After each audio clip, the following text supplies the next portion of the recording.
Attention, cette vidéo va aborder des sujets sensibles tels que le suicide, le viol, la violence sur mineurs, la torture et la dépression. Si ce sont des thématiques qui peuvent vous heurter, veuillez ne pas continuer la vidéo. On se retrouve très vite. Disclaimer. Merci de ne porter aucun jugement sur les parents de Lily en commentaire. Cette histoire a eu lieu il y a 15-20 ans, une époque où on était beaucoup moins sensibilisé à certains dangers. Une fois le diagnostic posé, ils l'ont énormément soutenue et se sentent coupables de ne pas avoir pu la protéger. Aujourd'hui, leur relation est remplie d'amour et Lily ne supporterait pas qu'on s'en prenne à. Merci pour votre bienveillance en commentaire.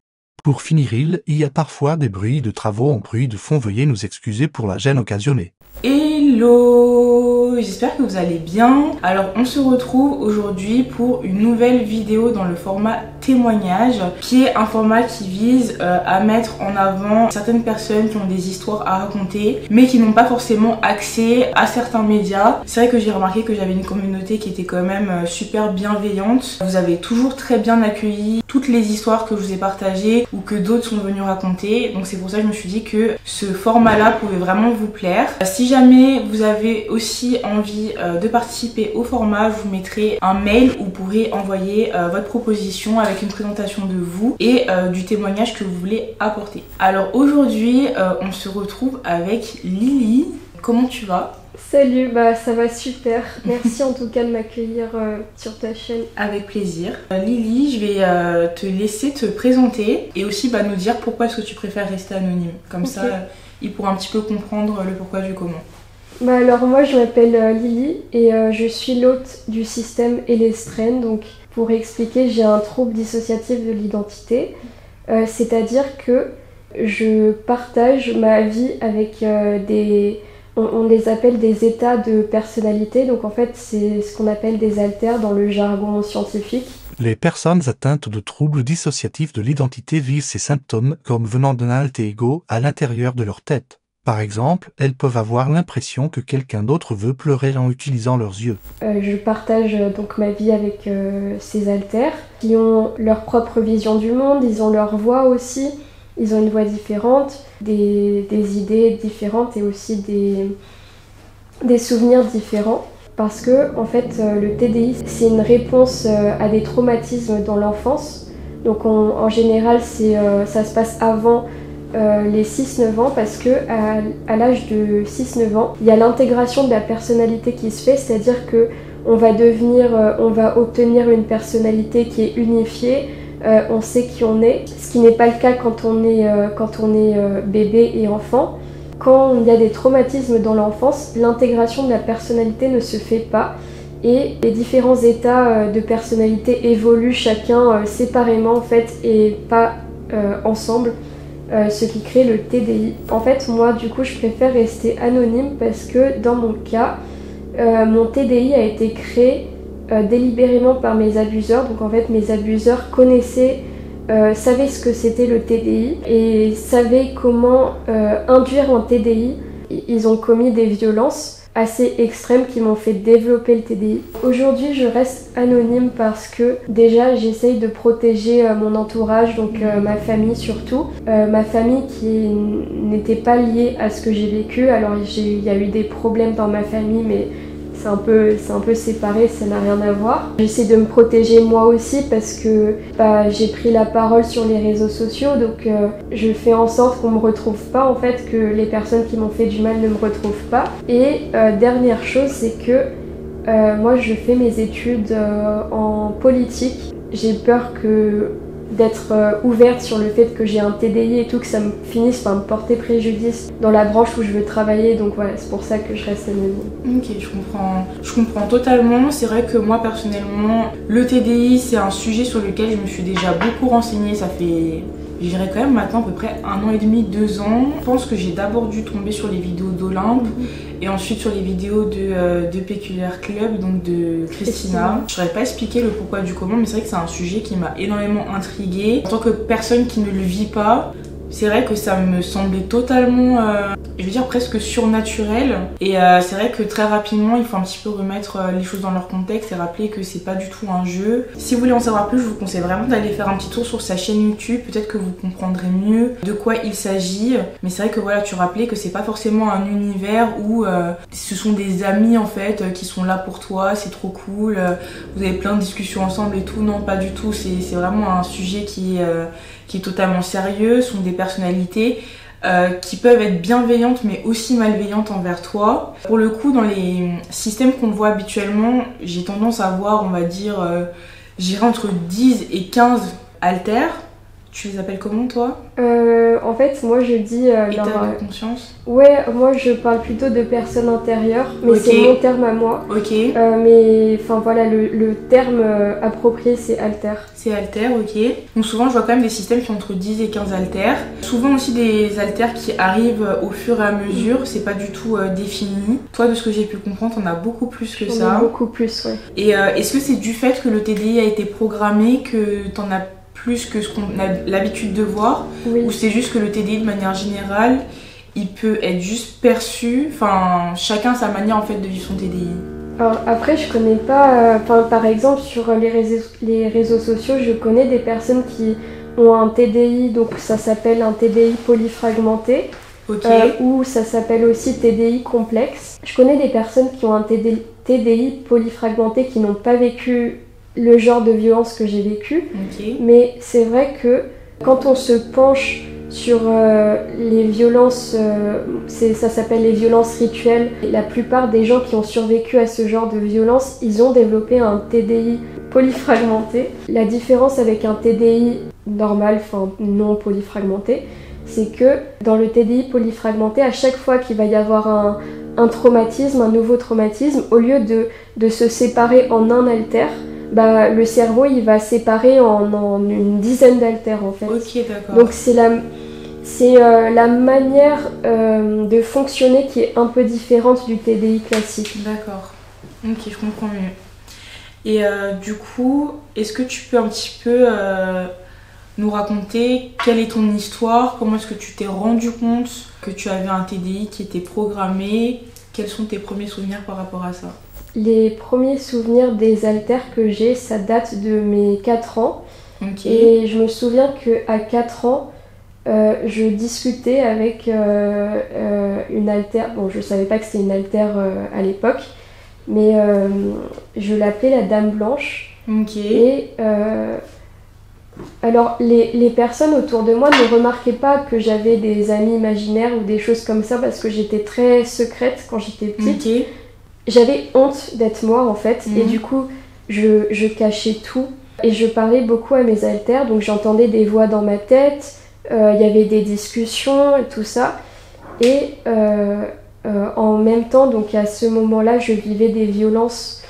Mais il y avait vraiment une différence dans ma tête entre la moi qui vivait les violences et la moi qui vivait la vie normale. Ok. Et dans ma tête, c'était comme si celle qui vivait les violences, c'était une sorte de sœur dans un univers parallèle en fait. Je faisais pas le lien entre le fait que c'était moi qui vivais les Ok. violences, pour moi c'était quelqu'un d'autre. Quand je suis arrivée à l'école, donc moi je pense que les violences se sont terminées entre mes 6-8 ans, mais je suis pas sûre du tout parce qu'il y a beaucoup d'amnésie traumatique. À mes 6-8 ans, je suis entrée à l'école primaire et je me suis rendu compte que en fait, le fait d'entendre des voix dans la tête, c'était pas normal du tout. Ok. Et en fait, pour moi, la survie quand j'avais cet âge-là, ça passait par le fait d'être normale.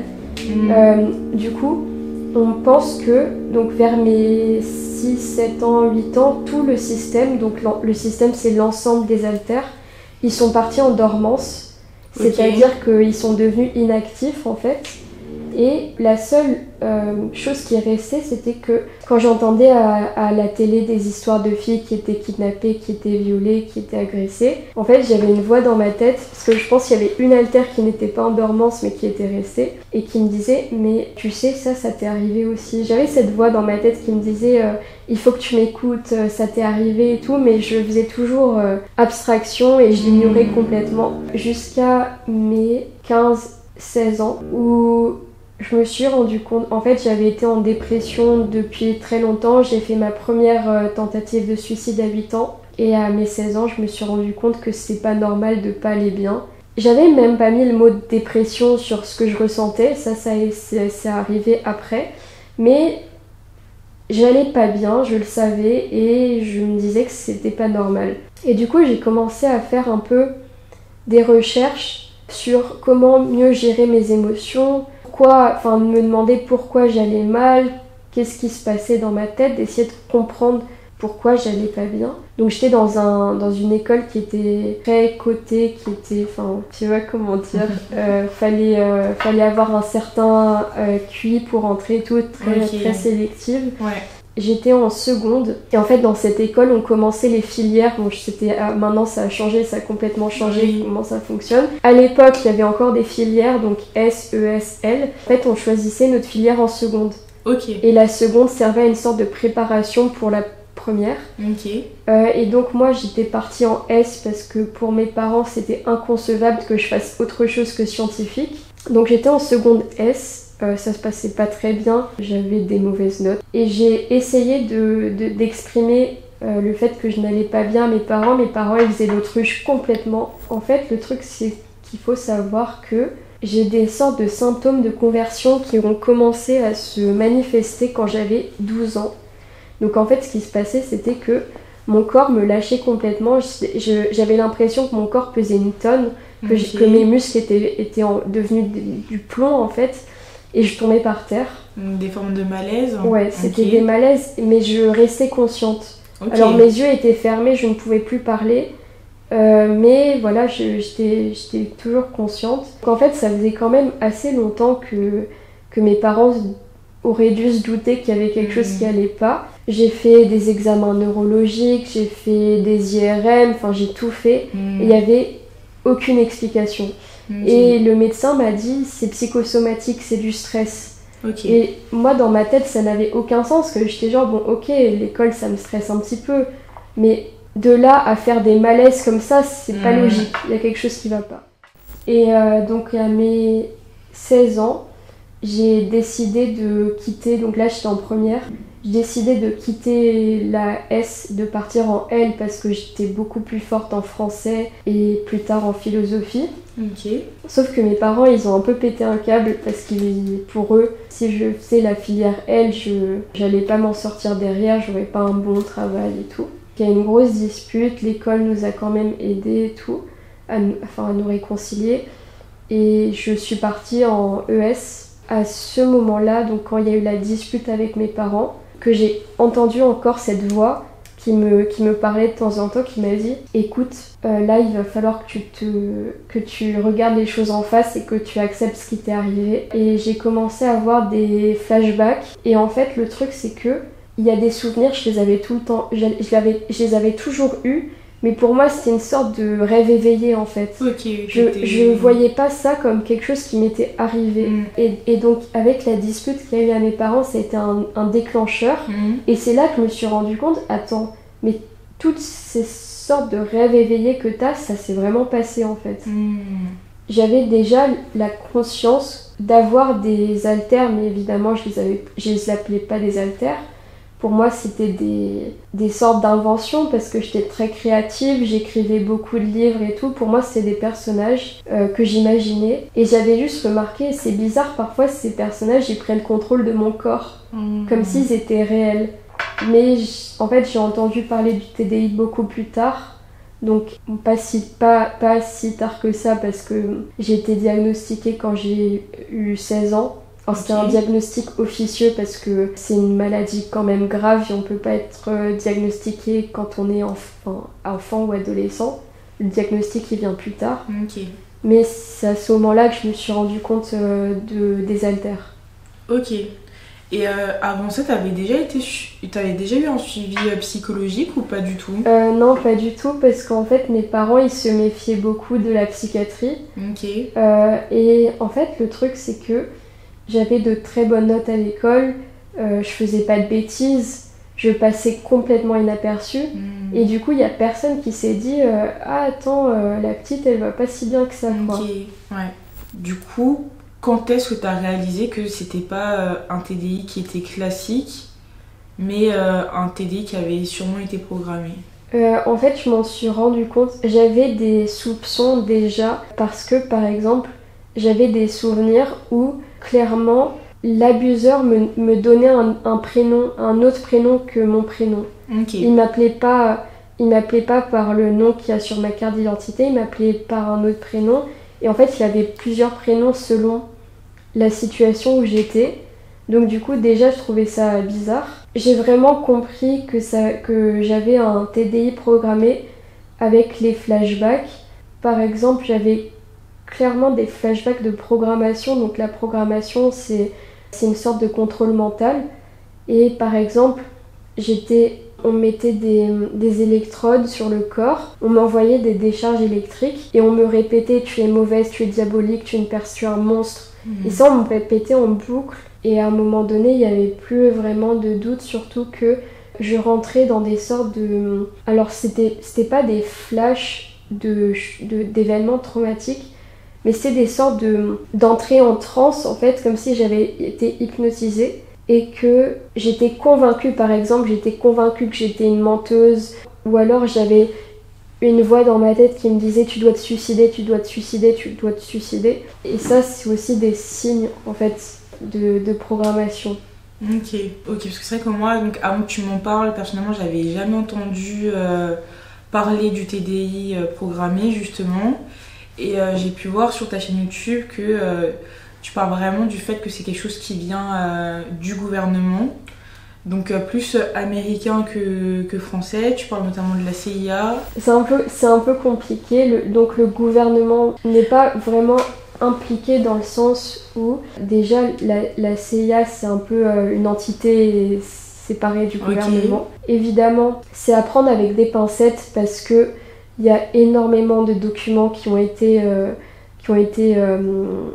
détruits. Le problème c'est que tout ça, parfois ça rejoint des théories du complot. Et le propre des théories du complot, c'est qu'on ne sait pas ce qui est vrai, ce qui n'est pas vrai.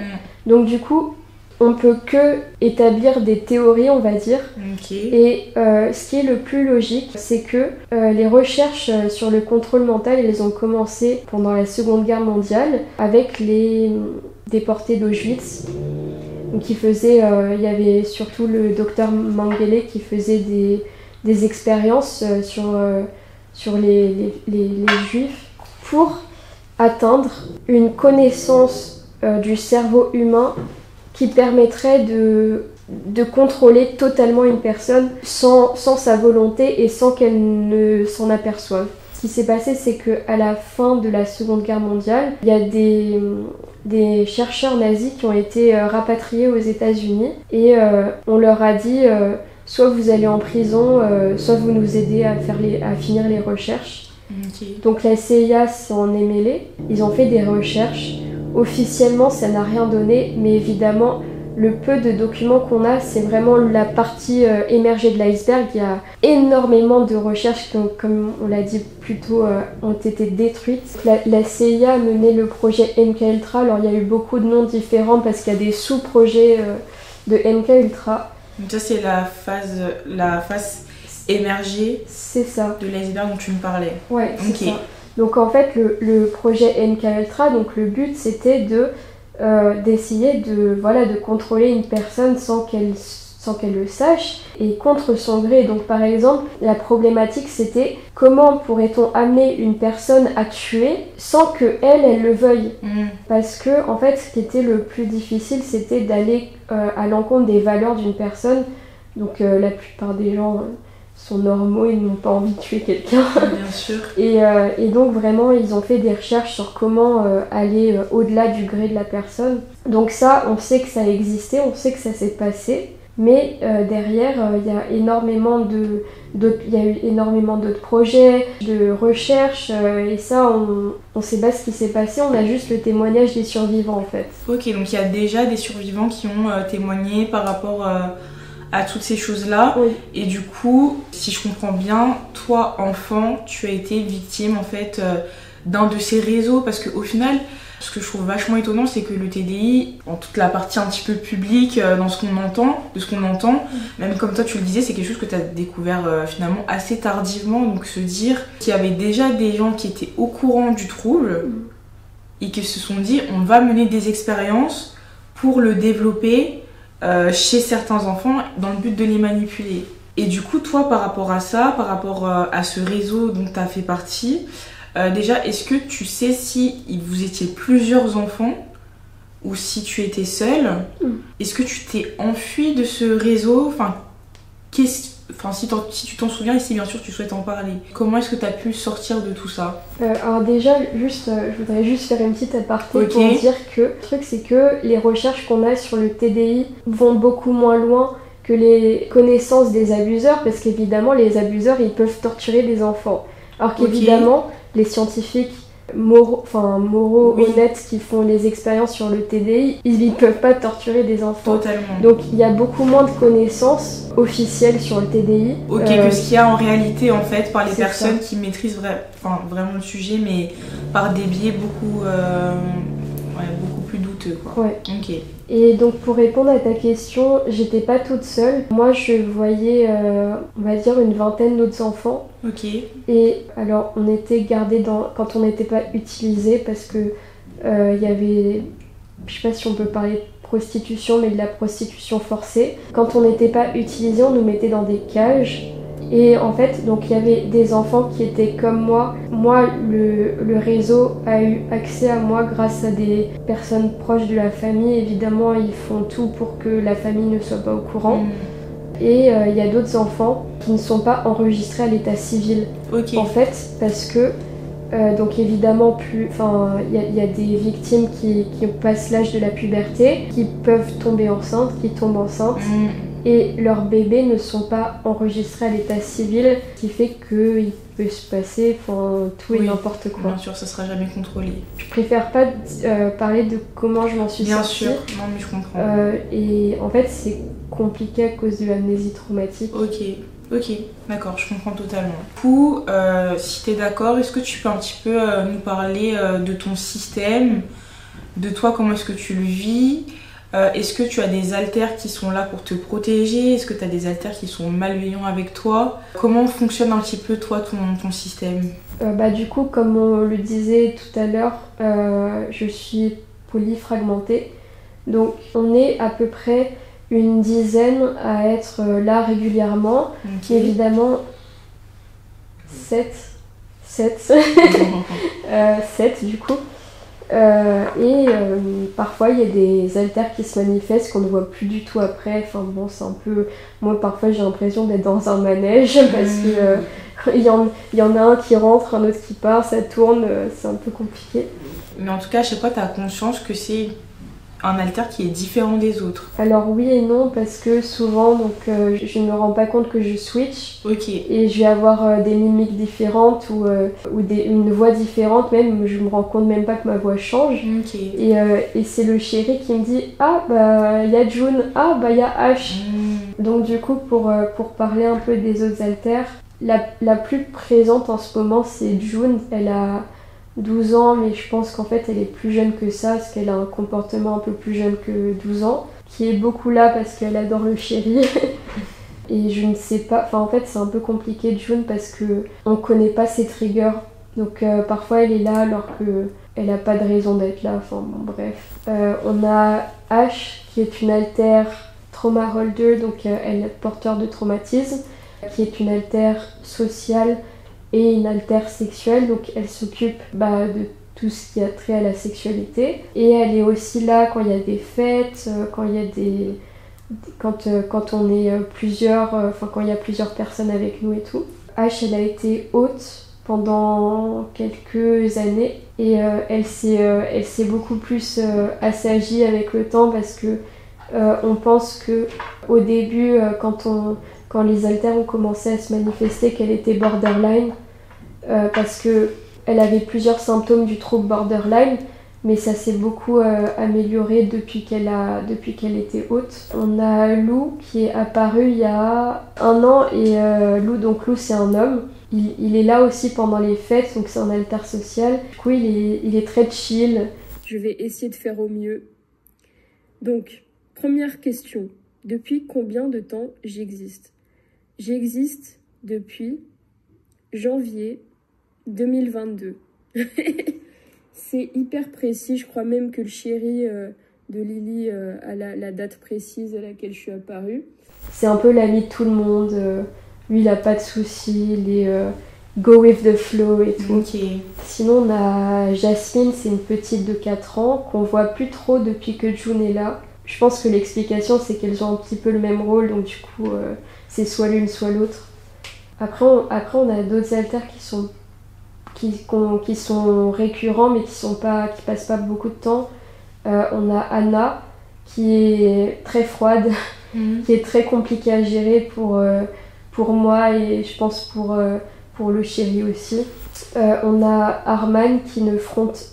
Donc quand je dis front, c'est qui prend le dessus, lui il est jamais là, mais il est là à l'intérieur, parce qu'en fait quand les alters ne sont pas devant, ils vont dans un monde intérieur, donc c'est un peu leur maison, et il se passe beaucoup de choses. On a des alters qui sont persécuteurs, donc c'est-à-dire qu'ils font du mal, pas parce qu'ils sont méchants, mais parce que c'est juste la seule chose qu'ils connaissent. Donc on a Anna qui est une persécutrice qui essaye un peu de saboter nos relations, ça fonctionne pas trop, enfin, elle essaye un peu de saboter notre relation avec le chéri, mais bon, il gère quoi. On a des alters à l'intérieur à l'image de nos abuseurs, qui font du mal surtout à Ash, qui maintiennent la programmation, parce qu'en fait il y a des programmeurs internes qui font en sorte que tout reste en place. Parce que quand on arrive à s'éloigner du réseau et de la programmation, ça se délite naturellement. Donc du coup, on a des alters responsables de maintenir la programmation. Ok. Et toi, aujourd'hui, comment est-ce que tu fais pour dealer avec ce trouble-là, continuer d'évoluer? Je suppose que tu as un suivi déjà pour t'aider. Oui. Ok. Voilà, au quotidien, comment est-ce que tu arrives à gérer tout ça? Est-ce qu'ils frontent énormément ou est-ce que tu arrives quand même à garder le contrôle la plupart du temps? Est-ce que tu as des amnésies, des choses comme ça encore ou t'en es où? En fait, alors un des gros problèmes, là ça va un peu mieux quand même, mais l'amnésie c'est compliqué parce que à un moment donné j'avais vraiment l'impression de me téléporter en fait. Un coup je suis dans une salle, je cligne des yeux et je suis dans une autre salle, c'est assez perturbant. Et en fait, alors les alters, il y a des jours ils vont être là plus que d'autres jours. Quand je suis avec le chéri, il fronte beaucoup plus parce que on l'aime bien. Donc du coup, il y en a beaucoup qui veulent le voir et passer du temps avec lui. Et en général, quand je suis toute seule, c'est plus simple. C'est juste que ce qui est un peu compliqué, c'est que parfois j'entends des alters qui pleurent. Donc dans ma tête, c'est un peu, il y a beaucoup de distractions parce que j'entends des conversations. C'est comme si en fait il y avait une porte fermée, j'ouvre la porte et il y a tout un monde en conversation en fait. Parfois j'ai quelque chose à faire mais il y a un alter qui vient qui ne le fait pas, donc il y a des choses qui ne se font pas, donc au niveau de l'administratif, des tâches que j'ai à faire, c'est un peu compliqué parfois, je dois tout écrire pour que s'il y a un alter qui vienne, il sache ce qu'il doit faire. Le plus dur à gérer, c'est compliqué dans le sens où par exemple si j'ai envie d'être avec le chéri, c'est un peu compliqué parce qu'il y en a beaucoup qui vont être là et que moi je peux pas forcément passer de temps avec lui. Parfois quand j'ai envie d'être à une fête, non, c'est les alters sociaux qui s'en chargent, donc je ne suis pas là non plus. Mais je dirais que le plus dur à gérer, c'est les symptômes qui sont associés, donc la fatigue qui est énorme. En fait, je suis tellement fatiguée qu'à un moment donné, pendant plusieurs mois, j'ai dû être en fauteuil roulant parce que j'arrivais flashback. Parfois, y a un flashback qui se manifeste et je peux rien faire de la journée. Je suis trop affectée pour faire quoi que ce soit. Il y a les problèmes de dissociation aussi. Parfois, le chéri il me dit ok, on se retrouve telle heure, on va faire ça, il va se passer ça, ça et ça. Et j'occulte complètement ce qu'il a dit et je suis pas là à l'heure là où il fallait que je sois. Parfois il me dit des choses et j'oublie. Parfois il me dit ok, mon programme c'est ça, ça et ça. Et 2 minutes plus tard, je lui dis attends, tu m'as dit quoi? Et en fait, c'est pas le TDI en lui-même qui est difficile à gérer, c'est tout ce qu'il y a autour en fait. Je pense que personne peut totalement se mettre à la place de quelqu'un qui vit ça, mais juste être un maximum dans la compréhension. Toi aujourd'hui, j'ai vu qu'à travers tes vidéos, tu essayais un maximum de déculpabiliser les personnes qui avaient le TDI. Et j'ai l'impression que tu as vraiment montré qu'il n'y a pas qu'une seule manière de le vivre. C'est quoi un petit peu le message que tu veux transmettre? Qu'est-ce que tu as envie de... Par rapport au TDI, qu'est-ce que tu as envie d'apporter de supplémentaire?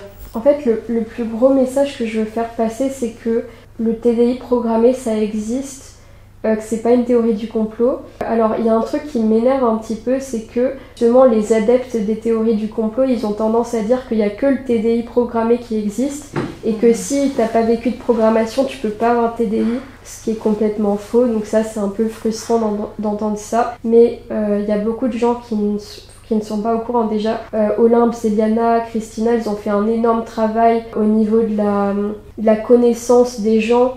Donc, enfin voilà, avant Olympe, on dit TDI à quelqu'un, il va dire c'est quoi?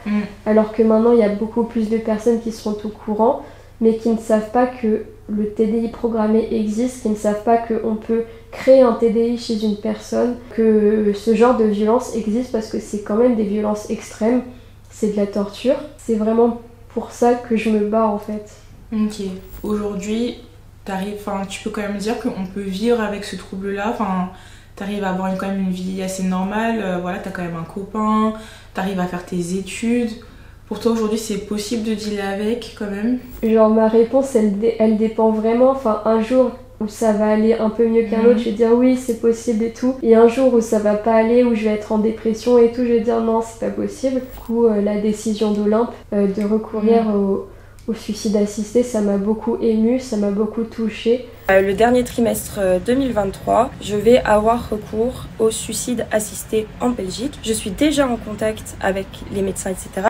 Et à un moment donné, je ne peux pas tout faire en fonction des autres. J'ai déjà fait énormément pour les autres ces dernières années et je suis même restée pour les autres ces dernières années. Mais je pense en fait, même si je suis quelqu'un de très résiliente, j'ai mes limites comme tout humain et mes limites ont été poussées à leur extrême pendant des années. Je suis très fatiguée et je ne dis à personne que c'est la solution.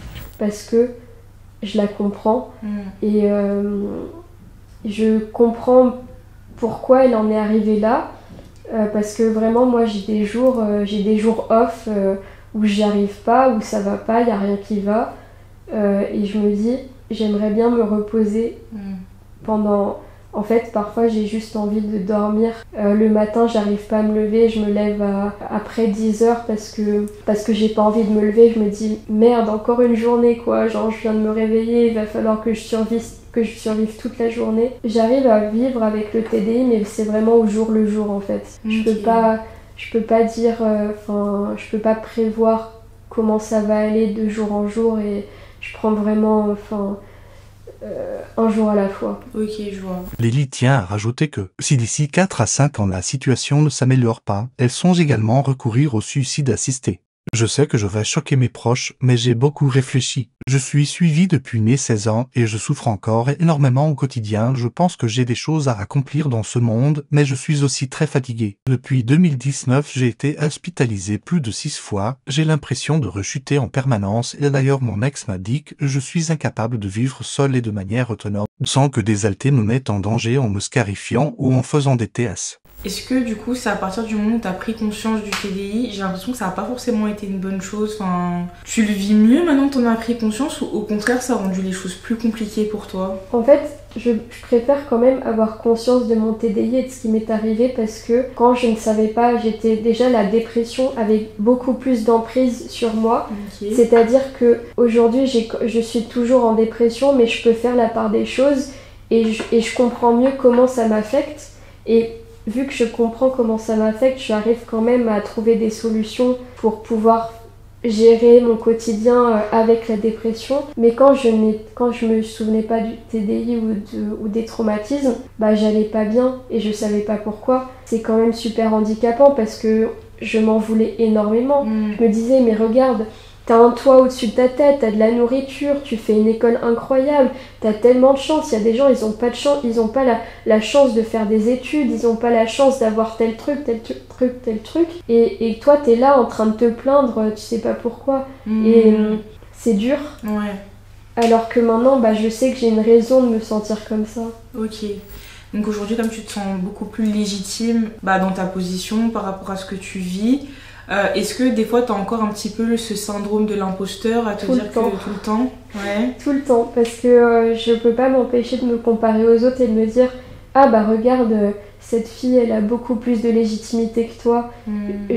En fait, je me dis dans ma tête que j'aide quand même les gens, mais je me sens pas du tout légitime à parler du TDI et du TDI programmé, et la seule raison pour laquelle j'en parle encore, c'est que je me dis c'est compliqué, parce que je sais que je l'ai vécu, mais en même temps je me dis si je l'ai pas vécu, il y a toujours cette petite voix dans ma tête, et je me dis même si tu l'as pas vécu, t'arrives quand même à aider les gens, donc c'est le principal, mais je me sens pas du tout légitime. Ok. C'est dû à quoi? C'est au fait justement qu'on n'en parle pas, qu'il n'y a pas suffisamment de personnes qui parlent de ce sujet, c'est le fait d'avoir justement des amnésies, donc de pas avoir conscience de la totalité de ce qui s'est passé. C'est surtout ça. C'est surtout ça? Ouais, c'est surtout l'amnésie. Et le fait que j'ai pas encore toutes les réponses, c'est pas encore très clair dans ma tête comment les choses se sont enchaînées, comment j'ai pu me retrouver chez certaines personnes à ce moment-là de ma vie, qui étaient impliquées. Il y a beaucoup de choses que je n'ai pas de réponse. Il y a des souvenirs que j'ai toujours eus, donc il n'y a jamais eu d'amnésie traumatique sur ce genre de souvenirs. C'est beaucoup plus complexe que à tel moment je ne m'en souvenais pas et maintenant je m'en souviens. C'est beaucoup plus complexe en fait. Ok. Moi je vois certaines personnes qui ont un TDI qui visent à soit essayer de tous les regrouper, le but ultime serait d'arriver à une seule personnalité, ou alors d'essayer de vivre avec tous les haltères de la manière la plus saine possible. Toi, ça serait quoi? Est-ce que déjà il y a le choix pour toi? Et si oui, ça serait lequel? Du coup, oui, il y a le choix. Et j'ai un peu faire une réponse de l'entre-deux, c'est-à-dire que avec tous les haltères, donc on est entre, alors ça va être une grosse fourchette, mais entre 700 et 2000. Je compte pas vivre avec autant d'haltères toute ma vie parce que c'est fatigant et qu'il y a beaucoup de fragments, donc d'haltères qui n'ont pas leur personnalité propre, qui contiennent qu'une émotion ou qu'un événement traumatique. Donc je voudrais arriver à une certaine intégration de la plupart des haltères et d'arriver jusque par exemple aux 7 qui sont là régulièrement, donc rapetisser le nombre d'haltères. Mais du coup c'est un peu de l'intégration, un peu de la communication, c'est un peu des deux en fait. Ok. Du coup, qu'est-ce qu'on peut te souhaiter par la suite?